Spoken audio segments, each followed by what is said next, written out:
قرآن کے تعارف میں اس کے صرف ایک پہلو کو اللہ تعالیٰ انسانوں کے سامنے رکھ رہے ہیں، وہ یہ کہ قرآن کی جو عظمت ہے وہ اتنی زیادہ، اتنی غیر معمولی ہے، اور اس کی عظمت کو بتانے کے لیے اللہ تعالیٰ نے اس رات کی اہمیت و عظمت کو بتایا جس میں کہ قرآن نازل کیا گیا، کہ وہ رات کتنی اہم اور عظیم تھی۔ قرآن کو نازل کرنے کا جو واقعہ پیش آیا وہ اتنا بڑا اور غیر معمولی واقعہ ہے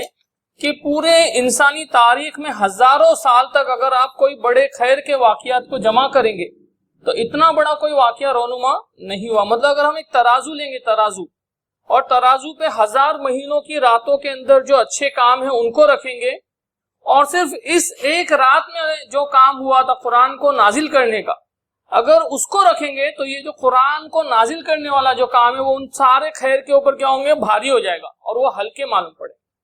یہ قرآن جو اتنا عظیم کتاب ہے،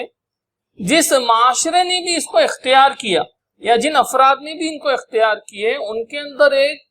غیر معمولی صالح انقلاب و تبدیلی آئی ہے، ایک زبردست چینج آیا ہے۔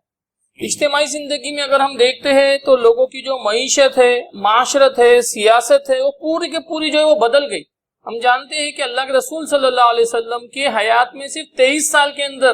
جو چینج، جو تبدیلی آئی، پوری انسانیت جو اس پہ حیران ہے۔ سروجنی نائیڈو تو یہ کہتی ہے کہ یہ بات عقل کے پرے ہے کہ صرف 23 سال میں اتنا بڑا ریولیوشن انسانی زندگی کے سارے جو ڈائمنشنز ہیں اس کے اندر، یہ بہت بڑی بات ہے۔ اور پھر آپ دیکھیے